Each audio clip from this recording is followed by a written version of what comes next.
Hi, my name's Darlie Twitty, and I'm a litigation attorney here with Melone Hatley. I am in our Newport News office, which just opened in 2024.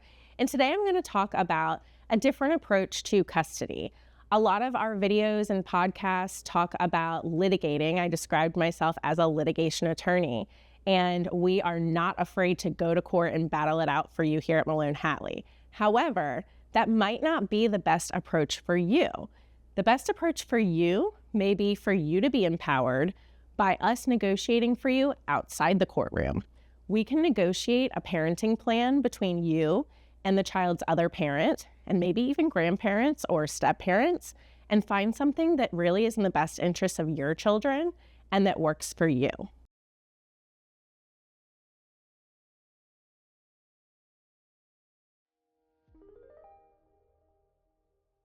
So a lot of times people come in for a paid strategy session or a PSS with me, and they have a lot of questions. If you are splitting up from your partner and there are children involved, minor children specifically, you wonder, what is this going to be like? I hear every other weekend, I hear mom's automatically going to get the children. People hear these different myths and they want to come to me and find out what's actually the case. Well, I can tell you that. The court looks at what's called the best interest of the child factors. There are 10 different factors that the court considers, and they might not be what you expect them to be. Whereas spouses or parents are looking at the other parent and thinking, well, I don't want you to have this, or I don't want your new girlfriend or your new boyfriend to be doing this or getting this thing that I'm not getting. Parenting time is really about what's in the best interest of the child. What is the child getting from this? Is the child getting bonus parents? Is the child getting more people who love him or her? Is the child getting more people that can teach that child about the world? I come from a blended family. I've got a half brother who I never call my half brother. He's my brother. And we were fortunate enough to have a mother who, when she split up with my brother's dad, they just weren't meant for each other. They got married too young. They had a child. Thank goodness they did, or we wouldn't have my brother. But my brother's dad said, I don't want to be a weekend dad. My mom said, no problem. To this day, we still have family dinners. We get together for holidays. My children refer to my brother's stepmom as their nana. We have worked it out. That's not going to be the case for everyone. I can't imagine how strong my mom and all the parents involved, really, bonus parents, step parents, whatever you might call them, must have been. And that's not going to be easy for everyone. But when you look at the effect that it has on those children, my brother grew up with two amazing dads, two amazing moms, a bunch of grandparents, and two sisters. And we all were able to teach him different things. He was able to learn from all of us. He's got this huge family now, and he benefits. But not just him. I have benefited from this extended family. My brother's other sister, which is what I call her, has benefited from this big family. So what the court's really looking at is what is in the best interest of the child. Is one of the parents going to alienate the child from the other parent? Is a parent going to cooperate with the other parent in keeping that bond with the other parent, with extended family? Or is a parent going to be only thinking about themselves and being selfish and not wanting the other parent to get a leg up on them or to get something that they're not getting?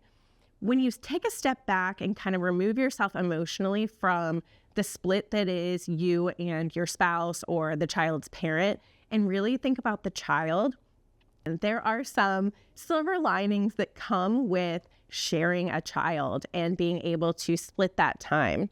You might be able to work things out with your child's other parent amicably on your own. Some parents are able to do that. I would venture to say not many are able to do it successfully without eventually needing the help of an attorney. So this is where we come in. I would say come to us at the beginning and say, this is what we're looking at. We actually get along fine. I don't want to throw him or her under the bus. They're a great parent. I definitely want them in my child's life. However, I need to work out the details, and I think we could do a 50-50 arrangement. I would look at that and say, awesome. What's your work schedule like? How far away from the other parent do you live? Do you both live within the child's school district? Practically speaking, how is this going to work? How micromanagey do we need this agreement to be? Or how vague do we want it to be? Sometimes it's a strategy to keep something vague. If the parent comes to me who's going to have primary physical custody and they don't want the other parent to have specific regimented visitation, I would suggest that we put into a consent order or parenting plan reasonable and liberal visitation at the discretion of the primary physical custodial parent. That gives that parent a lot of veto power. Now, on the other hand, if the non-custodial parent came into me and said, hey, I've got this agreement and it says reasonable and liberal visitation, I would say, let's get something more concrete in that agreement so that you know when you can expect to have time with your child, so that your child knows when they can expect to go to which parent, and so that the other parent knows when they're going to have free time, when they can expect that their child is in good hands with the other parent. There's something in between these two different sides of the spectrum. You can have an agreement that is very vague, that can benefit one party and potentially be hurtful to the other party. You can have something that's too micromanaging, as I like to call it. And then you've got parties where if you're showing up at 6:01 instead of 6 o'clock, they're filing a show cause order. So most of the time I try to encourage my clients to find something in the middle. But I'm here to present certain scenarios to you and say, is this going to apply to your life? Another common myth that people believe before they come talk to a family law attorney is that the parent that makes the most money or the higher wage earner will automatically win the custody case. That is definitely not the case. Which parent makes more money is not even one of the factors that the court considers. The best interest of the child factors are what the court looks at when determining custody and visitation. One of the things that I tell my clients to do, I give them a Word document of what's called the best interest of the child proffers, and I send them home and I say, treat this like a journal. Keep notes of what each parent is doing that falls under each one of these factors, but give credit where credit's due. If the other parent doesn't have a problem in a certain area, give them credit, but just keep notes. It helps organize the client or the parent's mind the way that the court is going to be thinking. The money only really comes in when we're talking about support. And that's an afterthought. That's a calculation we make after we've figured out visitation. In Virginia, child support calculation is based on how many days each parent has the child. So if the money is your primary concern, there are strategies that we can take. Come in and talk to an attorney, and we can take that approach. But I would more likely have you focus on what is really in the best interest of the children and have the money be a secondary thought. And if money is a concern for you, you think, I don't really have a lot of money to be spending on an attorney, my child's other parent and I get along fairly well, I think I'm just going to find something online and make this work. You're making a huge mistake if you do that. You're going to end up back in court, most likely, trying to figure something out, or at least back in an attorney's office because you signed some agreement that was too vague for you or too micromanaging for you.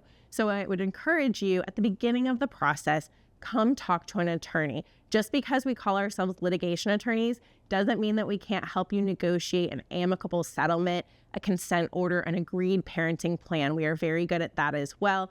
Come talk to us. We can figure out what's best for your child, what best suits your needs and your budget, and send you on your way with a comprehensive parenting plan that is specific to you and your child and the child's other parent, so that hopefully your child can grow up with many loving parents and family members there to support them, and they don't remember being called into court and being called in to talk to guardians ad litem and things like that. They're able to live their life with lots of supportive family members and just a loving environment. If you find yourself in need of figuring out a parenting time arrangement for your children, don't leave it to chance. Don't leave it to Google. Come to an attorney. Talk to somebody who focuses on this day in and day out. The attorneys here at Melone Hatley work with custody arrangements all the time, and we can go litigate for you and battle it out in court. Or, like I've talked about in this video, we can work with you on maybe a consensual agreement with the other parent, a parenting plan that doesn't involve litigating in court or throwing the other parent under the bus. We are your partner in divorce and estate planning. So whatever it is that you need, we will partner with you, we will empower you, and we will help you find the best arrangement for you and your family.